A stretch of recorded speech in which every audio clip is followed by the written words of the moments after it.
I do want to move into apes. I want to move into the other side. We do have an upcoming, like, I believe it's like, I don't even know what the terminology that they're using for it.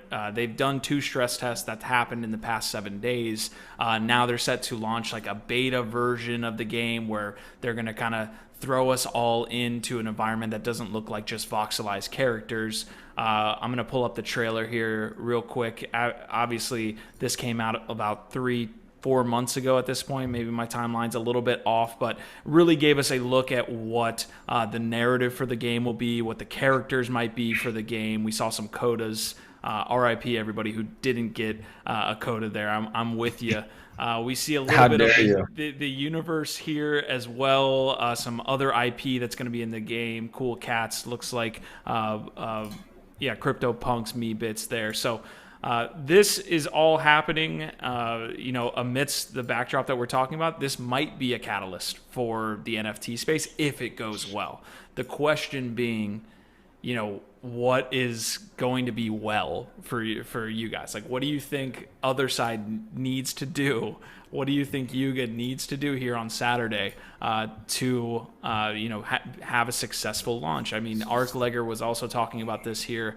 He previously made, I believe it was DayZ, one of those games that eventually led to like the battle royale. H1Z1. H1Z1. Okay, yeah. So previous game developer, he was telling them to move it back.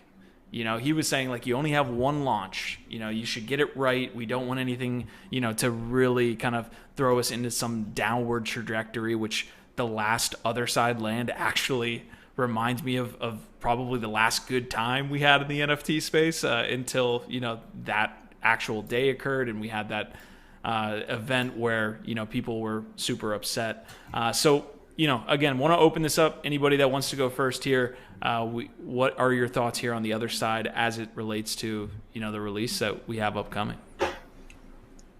I think that for it to be like a success, I mean, for me, like it's just a matter of like, do the things that you're saying you're going to do, right? Like they kind of put out a tweet that said, this is what the experience is going to be like. It's going to be in kind of like this self-contained area that we kind of designed for the space. You'll get to see kind of like a preview of this avatar system that they're going to launch. That's going to have, the emotes and all the avatars are going to be able to be usable. And then, so, and then it's 2,500, 2,700, 2,800 people all in one space. They confirmed VoIP is going to be working, and that is proximity chat.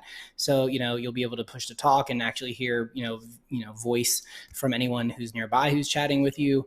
If they hit all those points and they do it with, minimal friction, then I think it's a win. Right now, if everybody tries to log in and servers are crashing and nobody can load and you've got hours of delays and things like that, then you've got a problem. But I think unless if it runs as smooth as the last 2 have run, just with the graphical updates and the new avatars and all that, and you give people a little time to play around, I think most people are going to be really excited about what comes next.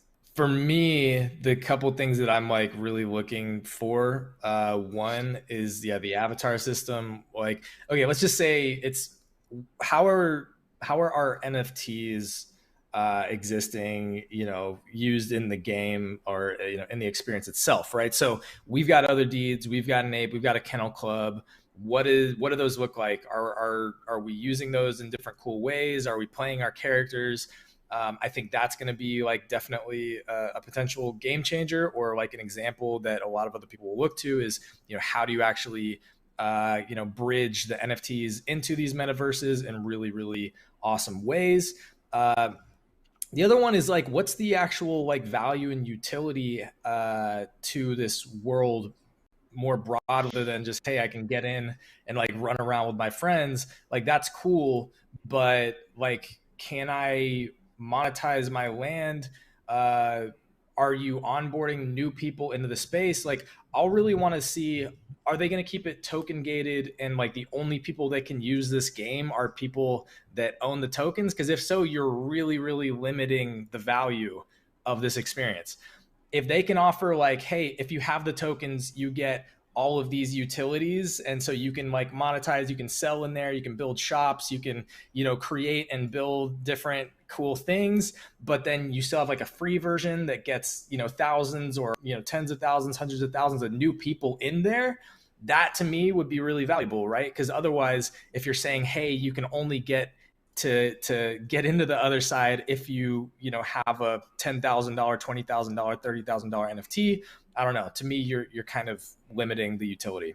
Yeah, I'm not too familiar with Yuga. I don't spend a lot of time reading up on it. Having said that, I have invested and have had experiences with other metaverse projects, and I think I echo what my co-hosts here have mentioned is the functionality and the inclusivity for that space, right? How many of these metaverses have we been in where there's a lot of landowners, but the land is vacant? They're not building anything.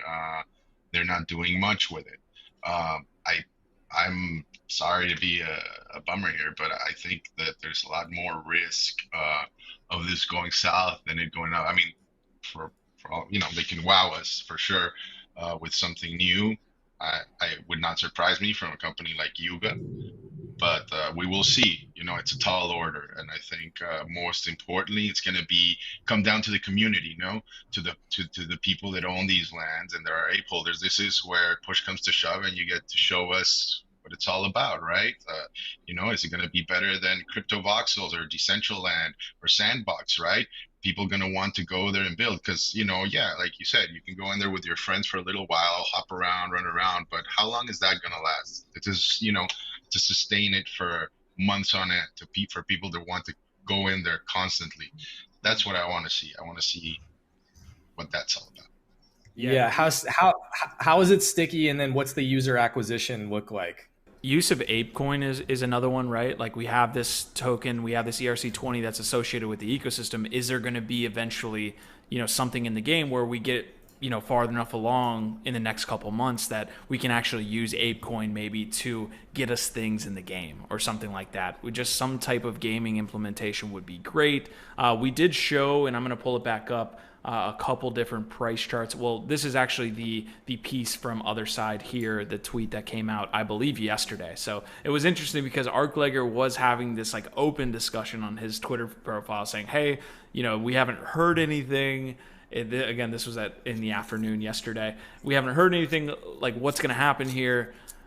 And then they came out with it like right afterwards. So it says Voyagers were excited for the first trip tech demo. So that looks like how they're mentioning it, keeping it relatively, you know, I guess the expectations for whatever is going to be released kind of low there. As the name implies, this demo is designed to show off the technical capabilities of the Otherside platform.